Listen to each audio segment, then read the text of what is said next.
CM DKShi ನಿಗೂಢ ಹೆಜ್ಜೆಯನ್ನಿಟ್ಟಿದ್ದಾರೆ. ಕನಸು ಈಡೇರಿಕೆಗಾಗಿ ಶಕ್ತಿ ದೇವತೆ ಮೊರೆ ಹೋಗಿದ್ದಾರೆ. ಡಿಸಿಎಂ ಡಿಕೆಶಿ ಶಕ್ತಿ ದೇವತೆಯ ಮೊರೆ ಹೋಗಿದ್ದೇಕೆ? ಸಿಎಂ ಸ್ಥಾನಕ್ಕಾಗಿ ಟೆಂಪಲ್ ರನ್ ಮುಂದುವರೆಸಿದ್ರ ಹೇಗೆ? ದಿಢೀರ್ ಅಂತ ವೈಷ್ಣೋ ದೇವಿ ದರ್ಶನ ಪಡೆದಿದ್ದಾರೆ.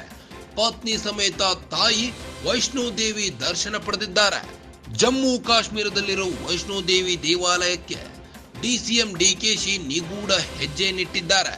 ಸಂಕಷ್ಟದ ಸುಳಿಯಲ್ಲಿ ಸಿದ್ದು ಇದ್ರೆ ಲಾಭದ ನಿರೀಕ್ಷೆಯಲ್ಲಿ ಡಿಕೆ ಶಿವಕುಮಾರ್ ಇದ್ದಾರೆ. ಈ ಹಿಂದೆ ಇದೇ ದೇವಸ್ಥಾನಕ್ಕೆ ಯಡಿಯೂರಪ್ಪ ಭೇಟಿ ನೀಡಿದ್ರು.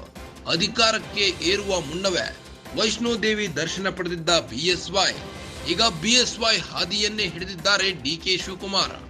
ವೈಷ್ಣೋ ದೇವಿ ಕೃಪೆ ಒಲಿದ್ರೆ ಸಿಎಂ ಆಗುವ ನಂಬಿಕೆ ಇದೆ. ಹೀಗಾಗಿ ಪತ್ನಿ ಸಮೇತ ವೈಷ್ಣೋ ದೇವಿ ದರ್ಶನ ಪಡೆದಿದ್ದಾರೆ. ಸಿಎಂ ಪ್ರಾಸಿಕ್ಯೂಷನ್ ಸಂಕಷ್ಟದ ಮಧ್ಯೆ ಡಿಸಿಎಂ ಡಿಕೆಶಿ ನಿಗೂಢ ಹೆಜ್ಜೆಯನ್ನಿಟ್ಟಿದ್ದಾರೆ. ಕನಸು ಈಡೇರಿಕೆಗಾಗಿ ಶಕ್ತಿ ದೇವತೆ ಮೊರೆ ಹೋಗಿದ್ದಾರೆ. ಡಿಸಿಎಂ ಡಿಕೆಶಿ ಶಕ್ತಿ ದೇವತೆಯ ಮೊರೆ ಹೋಗಿದ್ದೇಕೆ? ಸಿಎಂ ಸ್ಥಾನಕ್ಕಾಗಿ ಟೆಂಪಲ್ ರನ್ ಮುಂದುವರೆಸಿದ್ರ ಹೇಗೆ? ದಿಢೀರ್ ಅಂತ ವೈಷ್ಣೋ ದೇವಿ ದರ್ಶನ ಪಡೆದ ಡಿಕೆ ಶಿವಕುಮಾರ್ ಹಾಗೂ ದಂಪತಿ ಪತ್ನಿ ಸಮೇತ ತಾಯಿ ವೈಷ್ಣೋ ದೇವಿ ದರ್ಶನ ಪಡೆದಿದ್ದಾರೆ.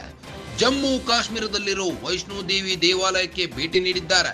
ಸಂಕಷ್ಟದ ಸುಳಿಯಲ್ಲಿ ಸಿದ್ದು ಇದ್ರೆ ಲಾಭದ ನಿರೀಕ್ಷೆಯಲ್ಲಿ ಇವರಿದ್ದಾರೆ.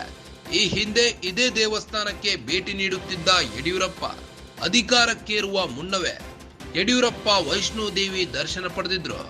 ಈಗ ಬಿಎಸ್ವೈ ಹಾದಿಯನ್ನೇ ಡಿಕೆ ಶಿವಕುಮಾರ್ ಹಿಡಿದಿದ್ದಾರಾ ಹೇಗೆ? ವೈಷ್ಣೋ ದೇವಿ ಕೃಪೆ ಒಲಿದ್ರೆ ಸಿಎಂ ಆಗುವ ನಂಬಿಕೆ ಇದೆ. ಹೀಗಾಗಿ ಪತ್ನಿ ಸಮೇತ ವೈಷ್ಣೋ ದೇವಿ ದರ್ಶನ ಪಡೆದಿದ್ದಾರೆ.